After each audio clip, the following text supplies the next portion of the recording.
Good afternoon everyone, welcome back to vocab 24। मैं हूं श्वेता आपके साथ। एक बज चुके हैं और अब हम शुरू करेंगे अपना वोकैबुलरी का सेशन। 10 नए वर्ड्स देखेंगे कि उनके सिनोनिम्स क्या हैं, एंटोनिम्स क्या हैं, यूजेज क्या हैं और लर्न करने का तरीका क्या है। लेकिन उससे पहले मुझे ये अनाउंस करना है कि अब से हमारा वोकैबुलरी का सेशन 10 बजे आया करेगा।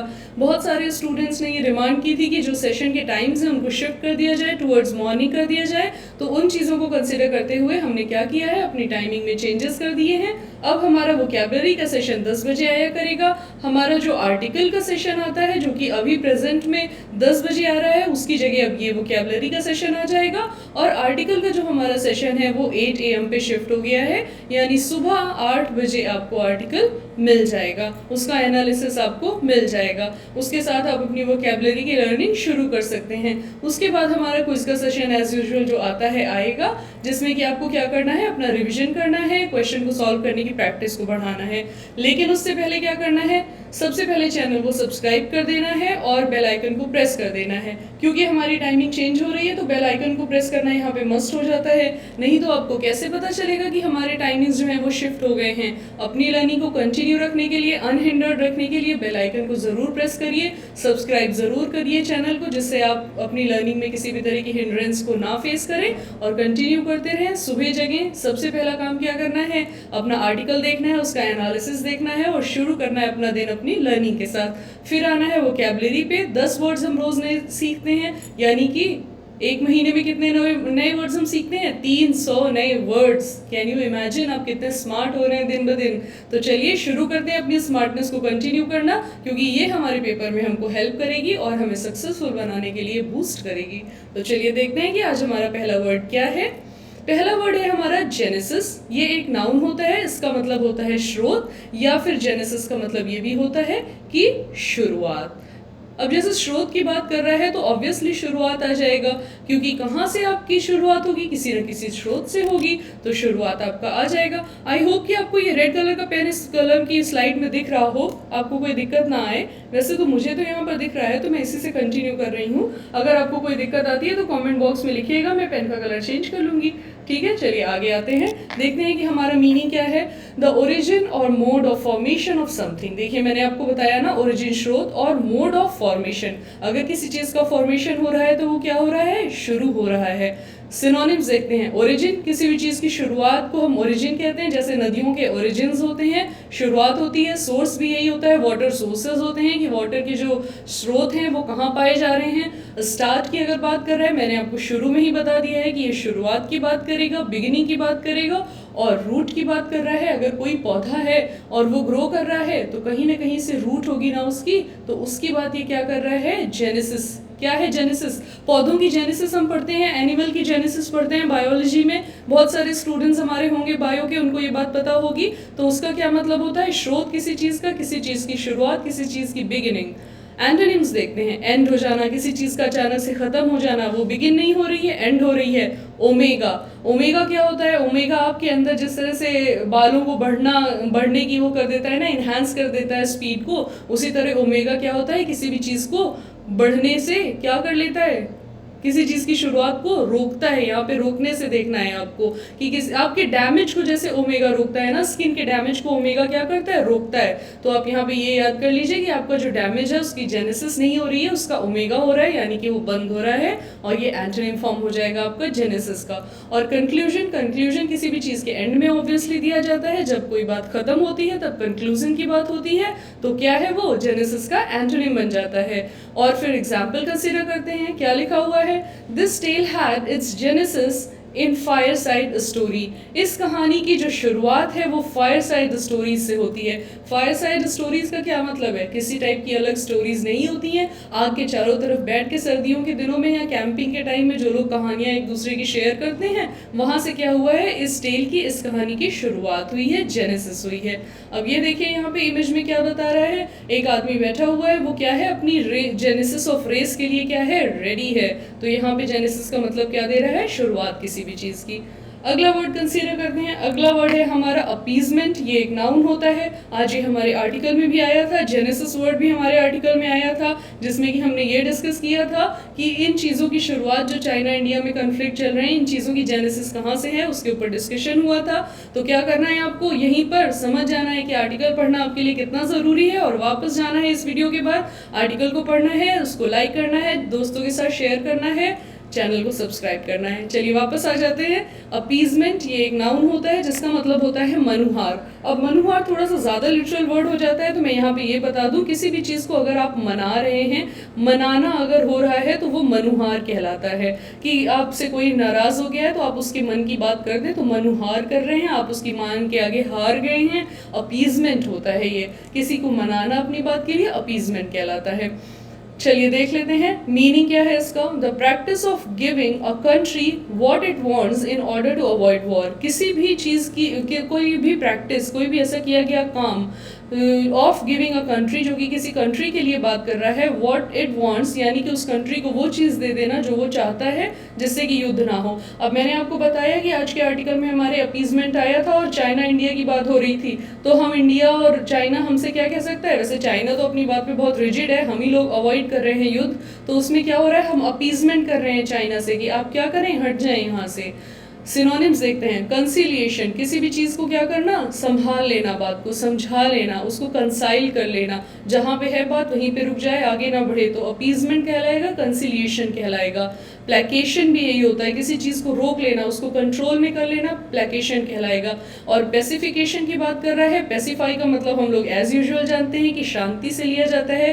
पेसिफाई है, शांत है, काम है, तो पेसिफिकेशन का भी यही मतलब है कि आप किसी को मना रहे हैं कि शांति जो है वो बरकरार रहे। और पैलिएशन का भी यही मतलब है कि किसी भी चीज़ को क्या करना, रोक के रखना, उसको बढ़ने से रोक लेना।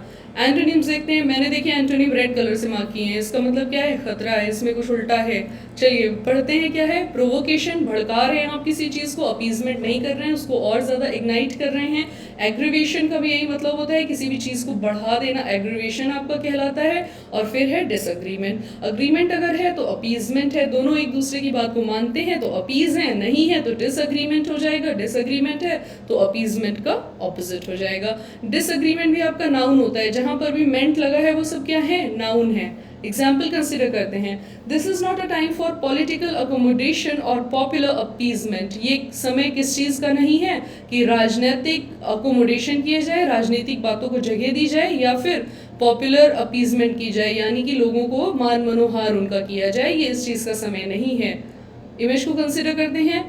We shall fight. अब कुछ लोग हैं जो क्या कर रहे हैं, युद्ध की बातें कर रहे हैं, और कुछ लोग हैं जो उससे डरे हुए हैं। तो ये दोनों लोग आपस में देखिए कुछ पेपर्स को लेकर आए हुए हैं, और उनमें वो क्या करेंगे, अपीजमेंट करेंगे, आपस में एक दूसरे के साथ मान मनोहार करेंगे, और किसी शांति की बात पे एंड होगी वो बात। अगला वर्ड है हमारा ब्रेक थ्रू। ब्रेक थ्रू का मतलब होता है कोई भी बहुत बड़ी घटना हो जाना, कोई भी बहुत बड़ी शुरुआत हो जाना, कोई ऐसा काम हो जाना जिसका इम्पैक्ट क्या है, लॉन्ग लास्टिंग है फ्यूचर में, तो उसको हम बोलते हैं ब्रेक थ्रू। अगर आप कोई भी बड़ा काम कर रहे हैं तो आपके लिए ब्रेक थ्रू कहलाएगा। अगर आप एक छोटा सा बिजनेस कर रहे हैं, उसमें अचानक से आपकी सेल एलिवेट होने लगी है, तो जो काम ऐसा हुआ जिसकी वजह से सेल एलिवेट हो गई, वो क्या कहलाएगा, आपका ब्रेक थ्रू कहलाएगा। तो ये सारी चीज़ें क्या है, ये सारी चीज़ें कहलाती हैं आपकी ब्रेक थ्रू। जहाँ से कुछ बहुत बड़ा होने लगे, कोई बहुत महत्वपूर्ण खोज की बात कर रहा है तो वो भी हो सकती है, क्योंकि अगर कोई खोज होती है, कोई इन्वेंशन होती है, तो बहुत सारे चेंजेस होते हैं, तो वही यहाँ पे कंसिडर कर रहा है। चलिए आगे देखते हैं क्या कह रहा है।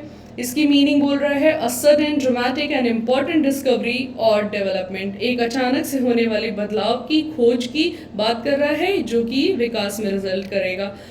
सिनोनिम्स देखते हैं। डिस्कवरी होना, खोज होना किसी भी चीज़ की, एडवांसमेंट होना, किसी भी चीज़ का इम्प्रूव हो जाना, एडवांसमेंट कहलाएगा। उसके बाद है आपका इनोवेशन, कोई नई चीज़ आपने खोज कर ली है तो इनोवेशन कहलाती है। डेवलपमेंट यानी कि आज जो कंडीशन है उससे अगर कुछ अच्छा हो जाता है तो किसी न किसी ब्रेक थ्रू की वजह से हुआ होगा, किसी न किसी कारण की वजह से हुआ होगा, तो यहाँ पे ब्रेक थ्रू का क्या है, वो सिनोनिम काम करता है। एंटोनिम्स क्या है। डिक्लाइन, किसी भी चीज़ में फॉल आ रहा है, घटना में क्या हो रही है, कमी आ रही है, बदतर हो रही है, तो वो क्या कहलाता है, डिक्लाइन कहलाता है। ब्रेक थ्रू नहीं कहलाता है। फिर है आपका लैप्स, किसी भी चीज़ की शुरुआत नहीं हो रही है, कोई भी चीज़ ढह गई है, लैप्स हो गई है। अगर हम यहाँ पे इमेज को कंसीडर कर लेते हैं ना, तो इसमें इमेज को ये क्या कर रहा है, एक बिल्डिंग को या एक वॉल को क्या कर रहा है, ढह जाने दे रहा है, उसको लैप्स कर दे रहा है। या कोई पॉलिसीज़ अगर आपकी होती हैं और वो बेकार हो जाती हैं, तो उनको भी हम क्या कहते हैं कि वो लैप्स हो गई हैं, ब्रेक थ्रू उनसे आपको कुछ नहीं मिलने वाला, भविष्य में आपको उनसे कोई पैसा नहीं मिलेगा, तो क्या है वो आपकी लैप्स हो चुकी हैं। और सेटबैक का भी यही मतलब है कि उससे क्या करना है, आप पीछे हो गए हैं, किसी चीज़ से हार गए हैं। आजकल अगर आपने देखा होगा कौन बनेगा करोड़पति का ऐड आना शुरू हो गया है, तो उसमें क्या कह रहा है, सेटबैक का जवाब कम बैक से दो। तो सेटबैक क्या है कि आपको कोई धक्का लग गया है, जैसे अगर कोरोना चल रहा है, आपकी फाइनेंशियल प्रॉब्लम में क्या हो गया है, इजाफा हो गया है, फाइनेंशियल क्रंच आ गया है, तो ये क्या है आपके लिए एक सेटबैक है, जिससे आपकी जो ग्रोथ है, डेवलपमेंट है, किसी भी चीज़ की आगे की फ्यूचर की डेवलपमेंट है, वो क्या हो गई है, पीछे हट गई है, सेटबैक हो गई है, पीछे जाकर सेट हो गई है। तो उसे क्या बोलेंगे, रुकावट, जो कि ऑपोजिट हो जाएगा ब्रेक थ्रू का। लेकिन जैसे मैंने आपको केबीसी का एग्जाम्पल दिया, अगर इसमें क्या होता है कि कोई आता है और 1 करोड़ रुपए जीत जाता है, तो उसके लिए क्या हो जाएगा, ब्रेक थ्रू हो जाएगा, क्योंकि उसके बाद वो बहुत सारी चीज़ें कर सकता है। चलिए एग्जाम्पल देखते हैं। Scientists at the University of York have made a major breakthrough at the fight against prostate cancer. Okay, अब क्या कह रहा है कि जो साइंटिस्ट हैं कहाँ पे हैं, यूनिवर्सिटी ऑफ यॉर्क की बात कर रहा है। Have made a major breakthrough, उन्होंने एक बहुत बड़ी खोज की है। अब साइंटिस्ट की बात कर रहा है, तो आप ब्रेक थ्रू का मीनिंग इन्वेंशन से, डिस्कवरी से ले सकते हैं, स्टडी से ले सकते हैं, जिससे कि आगे फ्यूचर में कोई चेंजेस होने वाले हैं। किस लिए उन्होंने ये स्टडी की है, ब्रेक थ्रू किया है, the fight against prostate cancer, prostate cancer से झगड़ा करने के लिए, उससे जीत पाने के लिए, उस पर कंट्रोल स्टैब्लिश करने के लिए ब्रेक थ्रू किया है साइंटिस्ट ने यूनिवर्सिटी ऑफ यॉर्क के। एक इमेज हमने पहले भी कंसीडर की है कि इसमें एक आदमी क्या कर रहा है, देखिए दीवार बनी हुई है, उसको वो तोड़ दे रहा है, उसके बाद उसके लिए आसमान का रास्ता खुल गया है, तो ये उसके लिए क्या हो गया है, ब्रेक थ्रू हो गया है। अगला वर्ड चलिए देखते हैं क्या है हमारा, एश्च्यू है, ये एक वर्ब है, इसका मतलब होता है त्यागना, किसी चीज़ को छोड़ देना। आपको क्या करना है, जैसे हमारा वीडियो चल रहा है, तो इसको आपको एश्च्यू नहीं करना है, अपनी लर्निंग को क्या करना है, एश्च्यू नहीं करना है, कंटिन्यू करना है। उसके लिए क्या करना है, like share subscribe and bell icon. ठीक है, वापस आते हैं चलिए वोकैबुलरी पर। एश्च्यू ये क्या है, हमारा वर्ब है, इसका मतलब होता है त्याग देना, छोड़ देना। मीनिंग है हमारा डेलिबरेटली अवॉइड यूजिंग, किसी भी चीज़ को सोच समझ कर क्या करना, अवॉइड करना उसको यूज़ करने से, तो वो क्या कहलाता है, हमारा एश्च्यू कहलाता है। सिनोनिम्स हैं इसके, एब्सटेन फ्रॉम, किसी चीज़ से बच कर रहना, फिर है आपका गिव अप, छोड़ देना किसी चीज़ को, रेफ्रेन, बच कर रहना। एंटोनिम्स हैं, एम्ब्रेस, अपना लेना किसी चीज़ को, अडॉप्ट भी यही होता है, अपना लेना, और इन्वॉल्व भी यही है, किसी चीज़ में शामिल हो जाना या उसके साथ ही ढल जाना। एग्जाम्पल्स देख लेते हैं क्या है। He had eschewed politics in favor of a life practicing law. उसने क्या की है, पॉलिटिक्स को उसने क्या किया है, अपना त्याग दिया है, इन फेवर ऑफ, जिससे कि किसके फेवर में, कि अपनी लाइफ के जो प्रैक्टिसिंग लॉज हैं, लाइफ को चलाने के जो उसके नियम हैं, उसमें उसने पॉलिटिक्स का क्या कर दिया है, त्याग कर दिया है। अब यहाँ पे देखिए ये सिगरेट है, तो इसमें क्या है, एश्च्यू कर रहे हैं वो कि नहीं मुझे सिगरेट नहीं पीनी है, मैं एश्च्यू कर दूंगा। आपको भी क्या करना है, पहले तो आपको इसको क्या करना है, एम्ब्रेस ही नहीं करना है। एंटोनिम पे पहले ध्यान देना है कि आपको सिगरेट पीने जैसी हैबिट्स को एम्ब्रेस ही नहीं करना है, अगर एम्ब्रेस कर लिया है तो एश्च्यू कर देना है। चलिए आगे देखते हैं। इरोजन, इरोड वर्ड हम पहले भी कवर कर चुके हैं। इरोड का मतलब मैंने आपको बताया था, किसी चीज़ की ऊपरी परत का या किसी भी चीज़ की फिजिकल स्टेट का क्या होना, डिमोलिश होना, कम हो जाना, वो क्या कहलाता है, हमारा इरोड कहलाता है। अब वहीं से इरोड जो होती है वो हमारी कहीं ना कहीं वर्ब होती है, और ये क्या है, यहाँ पे नाउन है, तो इरोड का नाउन वर्जन इरोजन दिया हुआ है। इसका मतलब होता है अपर्दन। अपर्दन थोड़ा सा ज़्यादा ही लिटरल हिंदी हो जाता है, बट इसका यही मतलब होता है कि ऊपर की किसी लेयर का या फिजिकल स्टेट का क्या होना, डिक्रीज होना, डिप्लीट होना, किसी भी चीज़ में कमी आना। मीनिंग देखते हैं क्या है, the gradual destruction of diminution of something, किसी भी चीज़ का ग्रेजुअल, ग्रेजुअल मतलब धीरे धीरे डिस्ट्रक्शन हो रहा है या फिर डिमिन्यूशन हो रहा है किसी भी चीज़ का। सिनोनिम्स हैं, अब्रेजन, अब अब्रेजन हो रहा है यानी कि क्षय हो रहा है किसी चीज़ का। मैंने आपको हमेशा बताया है, एब अगर सब प्रेफिक्स लग रहा है तो हमेशा वो किसी भी चीज़ की डेथ को ही मेंशन करता है। इसका मोस्ट पॉपुलर ऑप्शन हो सकता है अबॉर्शन, जो कि क्या होता है, फीमेल फिटिसाइड होता है, जिसमें कि क्या होता है, अबॉर्शन करवा देते हैं गर्ल चाइल्ड का लोग। तो ये अब्रेजन को आप इस तरह से याद कर सकते हैं, जैसे उसमें किसी चीज़ की डेथ होती है, यहाँ पे भी किस चीज़ की डेथ होती है, किसी भी चीज़ की फिजिकल स्टेट की खराबी होती है। वियरिंग अवे, आपने अगर मान लीजिए अपना कोई कपड़ा है उसको पूरी तरह से पहन डाला है, वो बिल्कुल घिस गया है, तो क्या हो जाएगा, आप उसको अवे कर देंगे, अपने से दूर कर देंगे। तो वियरिंग अवे का यही मतलब है कि कोई चीज़ पूरी तरह से बेकार हो चुकी है। और वेदरिंग का भी यही मतलब है कि उसके ऊपर मौसम के कुछ खासे प्रभाव पड़े हैं, धूप, गर्मी, सर्दी, बरसात, ये सब एड्स आते हैं ना शैम्पू वगैरह के, या आपके बालों ने ये सब झेला है, तो क्या हो रहा है, आपके बाल वेदरिंग हो रहे हैं, वो क्या हो रहे हैं, इरोज हो रहे हैं। और स्क्रैपिंग अभी भी यही है कि आपने एक पेंटिंग अच्छी सी बनाई हुई है, फिर धीरे धीरे करके आप उसके कलर्स को क्या कर रहे हैं, हटा रहे हैं, स्क्रैप कर रहे हैं, जिससे कि आपका कैनवस जो है वो प्लेन हो जाए, तो स्क्रैपिंग अवे कहलाएगा। और फिर है आपके एंटोनिम्स, बिल्डअप, किसी चीज़ का एक दूसरे के ऊपर क्या होना, खड़े होते जाना, बिल्डअप होते जाना, कि वो गिर नहीं रहा है, राइज हो रहा है। तो एंटोनिम हो जाएगा इरोजन का। रिकंस्ट्रक्शन का भी यही मतलब है कि कोई चीज़ जो ढह गई है, ख़राब हो गई है, गिर गई है, उसको आपने वापस से एस्टैब्लिश कर दिया है। एग्जाम्पल देखते हैं, many see these security measures as an erosion of civil liberties. बहुत सारे लोग इस सिक्योरिटी मेजर को किस तरह से देखते हैं कि ये सिविल लिबर्टीज़ का, लोगों की स्वतंत्रता का क्या है, इरोजन है, क्षय है। यहाँ पे देखिए सॉइल इरोजन को दिखाया गया है कि मिट्टी इस तरह से देखिए कटी फटी हुई है ना, सॉइल इरोजन होता है ये। अगला वर्ड कंसीडर करते हैं, अगला वर्ड है हमारा इररिकंसिलिएबल, अनमेल होना, किसी चीज़ का मैच ना होना क्या कहलाता है, इररिकंसिलिएबल कहलाता है। अगर या फिर इसको आप इस तरह से भी देख लेते हैं, जो चीज़ें क्या हैं, कैन नॉट बी करेक्टेड हैं, कैन नॉट बी करेक्टेड। अगर कोई चीज़ क्या है, करेक्ट नहीं हो सकती है, तो वो क्या है, इररिकंसिलिएबल है। इमेज को पहले कंसीडर कर लेते हैं। यहाँ पे एक देखिए आदमी बना हुआ है, एक औरत बनी हुई है। ये औरत क्या कर रही है, रो रही है, देखिए बुरी तरह से। इस आदमी ने हो सकता है इसको रुलाया हो, ये आदमी हो सकता है इसका हस्बैंड हो, अब ये पछता रही है कि मैं क्या करूँ, मेरी तो से शादी हो गई है। तो ये इसका डिसीजन क्या हो गया, इररिकंसिलिएबल हो गया। और ये इन दोनों का मैच क्या हो गया, अनमेल हो गया। इनके दोनों के मैच में प्रॉब्लम आ गई है। अब क्या होगा, ये लोग खुद जाने, हम लोग अपनी प्रिपरेशन पे आगे आते हैं। इररिकंसिलिएबल क्या है, हमारा एडजेक्टिव है, जिसका मतलब होता है अनमेल होना या कैन नॉट बी करेक्टेड। उसके जो मेजर्स हैं, करेक्टिव मेजर्स, सुधार की जो चीज़ें हैं वो नहीं की जा सकती हैं। मीनिंग है ऑफ आइडियाज और स्टेटमेंट, यानी कि ये चीज़ें किसी आइडिया या स्टेटमेंट के लिए जनरली बोली जाती हैं। So different from each other they can not be made compatible, वो दोनों एक दूसरे से इतनी अलग हैं कि उनके बीच में किसी भी तरह का मेल स्थापित नहीं किया जा सकता। सिनोनिम्स देखते हैं, इनकम्पैटिबल, कंपैटिबल नहीं है, कंपैटिबिलिटी इश्यूज होते हैं कपल्स में, वही यहाँ पे देखिए दिखाया जा रहा है। तो इनकम्पैटिबल होते हैं, एक दूसरे से सामंजस्य उनका नहीं बन पाता है। कन्फ्लिक्टिंग, कन्फ्लिक्ट क्या होता है, लड़ाई झगड़ा मतभेद। एट ऑड्स, दोनों क्या है, एक दूसरे से ऑड में रहते हैं, जैसे कि वो चीज़ सॉल्व नहीं हो सकती। अगर कोई ऑड नंबर आ जाता है तो उसका फैक्टराइजेशन करना कितना मुश्किल हो जाता है कभी कभी, तो वैसा ही है। क्यों क्या है, बड़ा मुश्किल है कि उनमें दोनों में क्या किया जाए, उनमें दोनों में या किसी भी अलग अलग चीज़ों में 3 4 5 कितनी भी हो सकती हैं, बट वो इररिकंसिलिएबल होती है, उनमें किसी भी तरह की चीज़ सिमिलैरिटीज़ नहीं इस्टेब्लिश की जा सकती, वो एट ऑड्स होती हैं। और इनकॉन्ग्रुएंस, कॉन्ग्रुएंसी मैंने आपको बताया था पहले के भी वर्ड्स में कि जब हमारे मैथ्स के ट्राइंगल्स होते हैं जो, वो क्या होते हैं, इनकॉन्ग्रुएंट होते हैं। तो उनकी हम वो लगाते हैं ना, सारे टर्म्स लगाते हैं, ऐसे ऐसे ऐसे ऐसे ऐसे ए है, क्या है वो सब। अगर वैसा नहीं हो रहा है तो इनकॉन्ग्रुएंट है, यानी कि उनमें कोई भी सिमिलैरिटी नहीं है। एंटोनिम्स देखते हैं, कंपैटिबल, हाँ सिमिलैरिटी है कि आपके ट्राइंगल्स जो हैं वो कॉन्ग्रुएंट हो जाएं तो क्या है, कंपैटिबल हैं।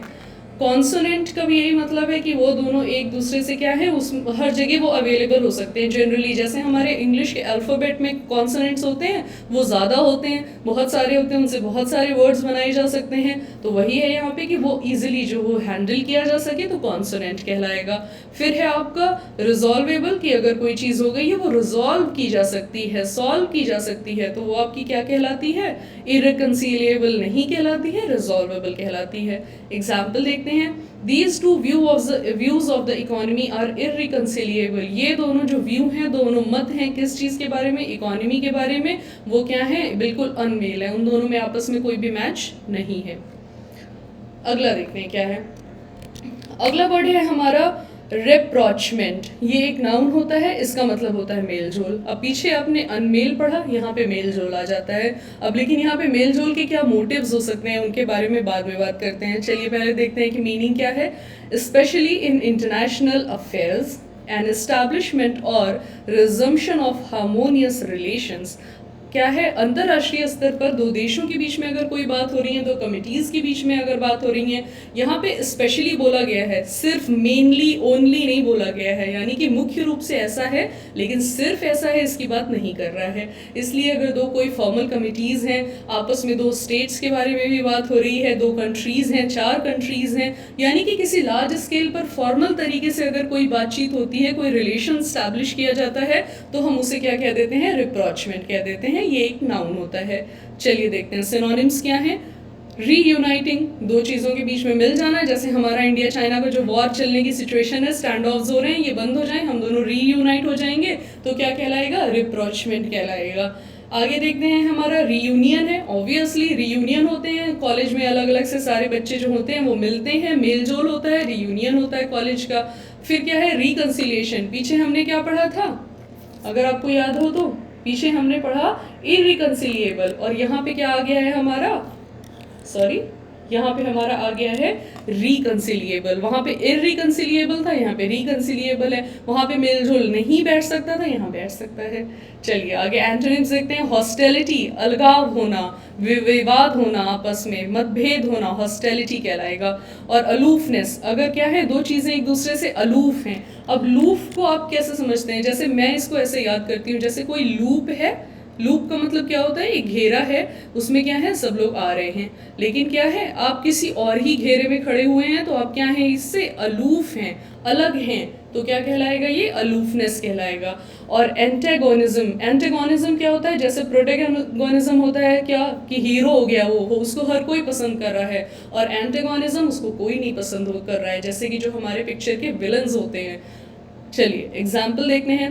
Policies aimed at bringing about a rapprochement with China, जो पॉलिसीज हैं वो एम हैं, उद्देश्य कर रही हैं, ब्रिंगिंग अबाउट कि हम ले आए क्या, एक रिप्रॉचमेंट ले आए, मेलजोल की स्थिति पैदा कर लें, किसके साथ, चाइना के साथ। इमेज में देखिए क्या हो रहा है, इमेज में हमारे दो लोग दिखाए जा रहे हैं, शायद कोई इंपीरियलिज्म का टाइम दिखाया जा रहा है। धरती के ऊपर दो लोग खड़े हैं, यानी कि धरती के ऊपर वो लोग साम्राज्य स्थापित करना चाह रहे हैं, आपस में संधि हो गई। जैसे हमारे यहाँ महाराष्ट्र की सरकार बनी हुई है, तो वो क्या है, रिप्रॉचमेंट है।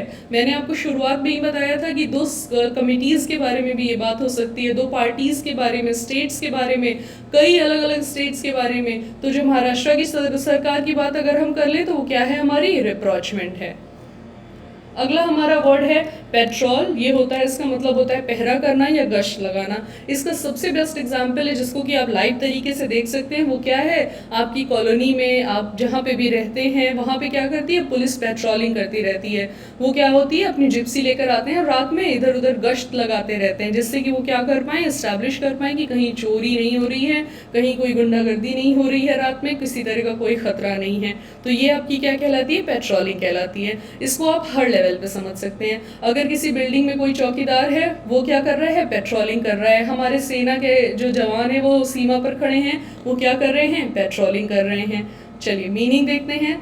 To go around an area और a building at regular times to check, किसी ऐसी जगह पे रेगुलर टाइम, फिक्स टाइम पर जाना, जिससे कि आप चेक कर सकें कि वहाँ सब कुछ ठीक है या नहीं है।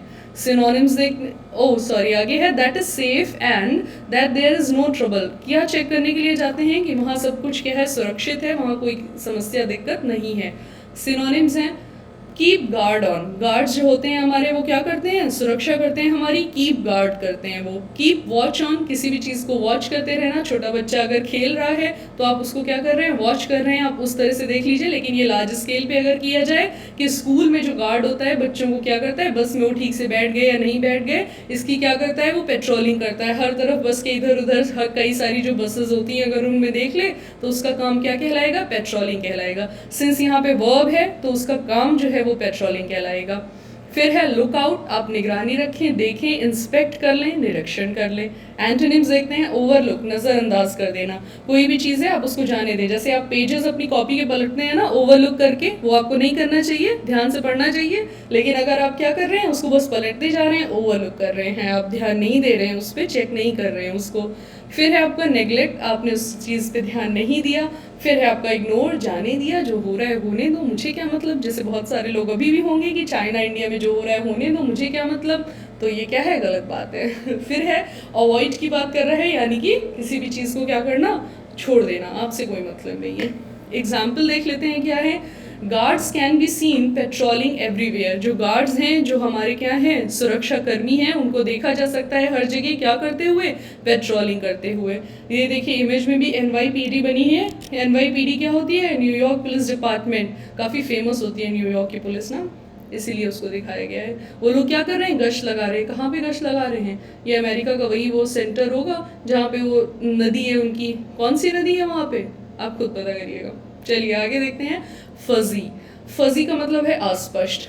फजी हो गया, एम्बिगुअस हो गया, अनक्लियर हो गया, ये सारे वर्ड्स इस समय आपके लिए बहुत इंपॉर्टेंट है, क्योंकि ये क्या कर रहे हैं, चाइना इंडिया में क्या प्रॉब्लम चल रही है, हमारे लिए क्लैरिटी नहीं है, तो इसलिए ये सारे वर्ड्स हमारे लिए ज़रूरी हो जाते हैं, क्योंकि इस समय की जो सिचुएशन है वही आपके पेपर में कहीं ना कहीं रेफर होगी, इसलिए आपको ये सारे वर्ड्स अपने दिमाग में रखने हैं। तो फजी का मतलब है अस्पष्ट, ये एक एडजेक्टिव होता है, यानी कि अगर हम सिचुएशन की बात कर लेते हैं चाइना इंडिया की, तो वहाँ की सिचुएशन क्या है, फजी है, अस्पष्ट है, तो ये वहाँ की सिचुएशन की क्वालिटी को बता रहा है। एडजेक्टिव को तो हम लोग हमेशा ऐसे ही समझते हैं ना, क्वालिटी बताने वाले जो शब्द होते हैं वो हमारे एडजेक्टिव होते हैं, तो यहाँ पे एडजेक्टिव यही है कि वो सिचुएशन को अस्पष्ट करता है, उसकी क्वालिटी को रेफर करता है किसी भी।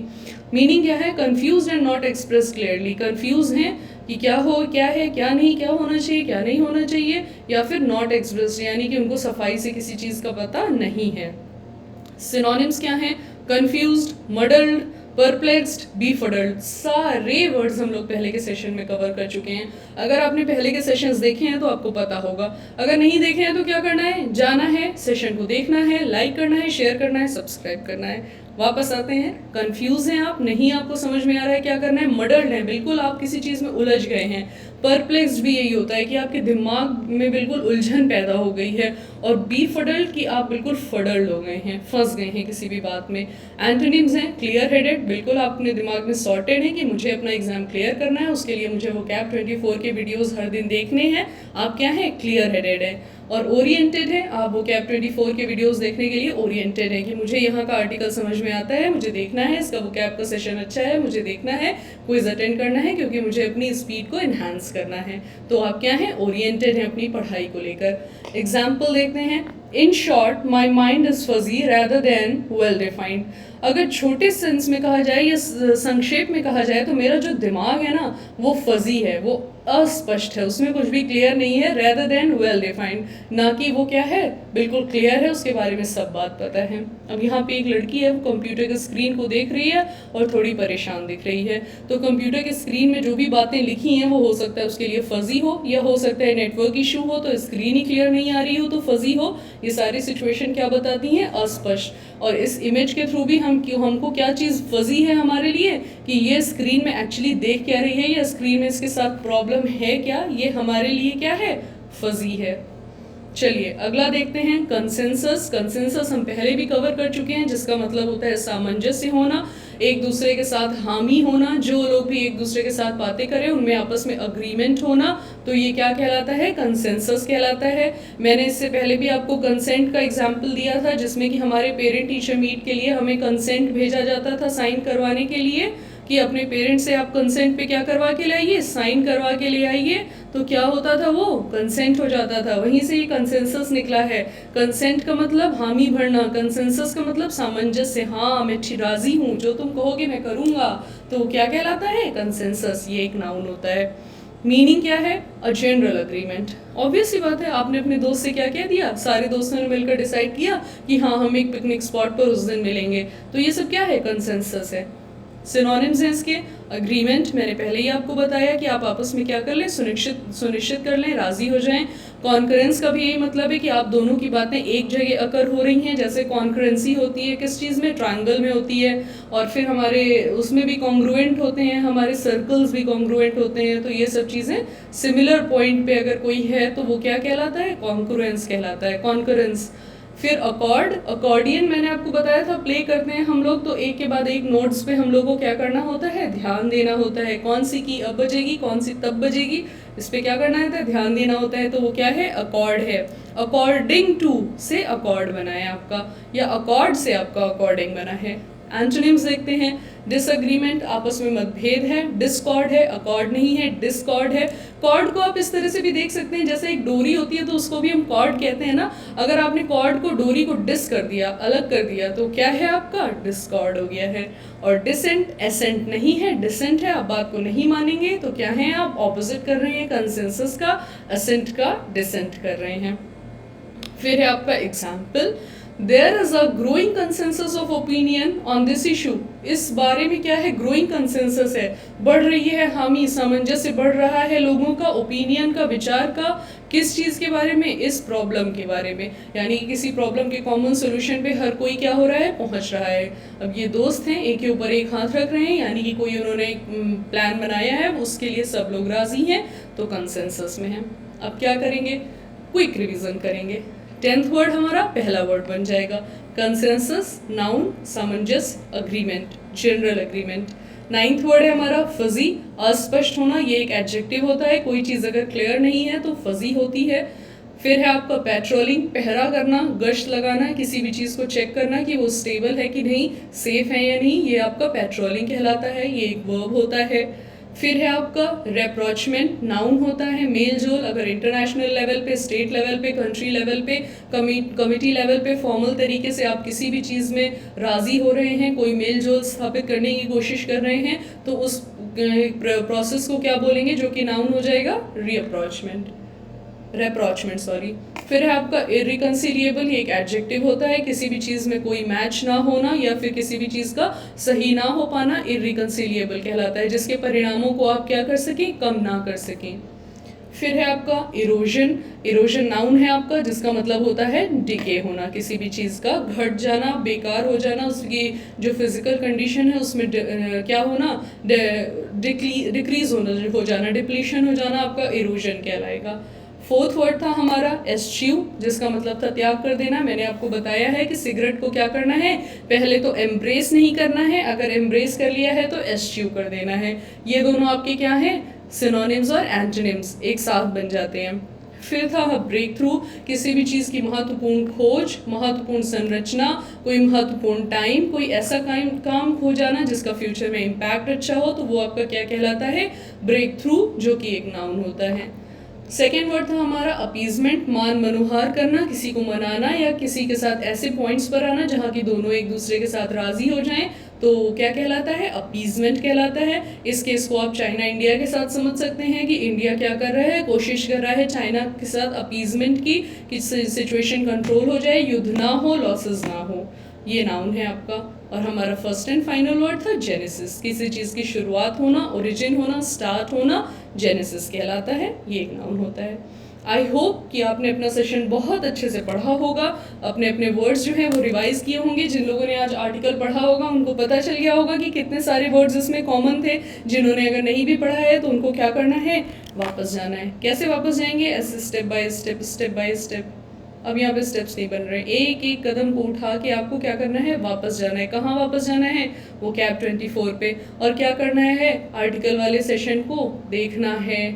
देखने के बाद क्या करेंगे? सेशन को लाइक कर देंगे, शेयर कर देंगे और उसको सब्सक्राइब कर देंगे। यहाँ पे जो बेल आइकन बनी रहती है उसको प्रेस कर देंगे। और क्या एक चीज़ ध्यान रखनी है कि ये वाला जो वोकैब का सेशन है ये कल कितने बजे आएगा? 10 बजे आएगा। और ये वाला जो आर्टिकल का सेशन है वो अब वोकैब के थ्रू कहाँ पहुँच चुका है? 8 बजे पहुँच चुका है। इसलिए अपनी प्रिपरेशन को कंटिन्यू रखना है। वीडियो को लाइक, शेयर और चैनल को सब्सक्राइब करना है, बेल आइकन को प्रेस करना है। इसके बाद चलिए मिलते हैं क्विज वाले सेशन में। अच्छे से अपना आर्टिकल और वोकैब प्रिपेयर करिए जिससे आप क्विज फटाफट सॉल्व कर पाएँ और आपकी प्रिपरेशन अच्छी हो पाए, स्पीड अच्छी हो पाए। आज हम और कोशिश करेंगे कि हम अपनी क्विज का टाइम घटाएं जिससे कि हमारी स्पीड बहुत अच्छी हो पाए। तो चलिए with that note I am signing off और फिर मिलते हैं क्विज वाले सेशन में। Thank you, till then bye bye, keep revising, keep studying and keep growing. Thank you.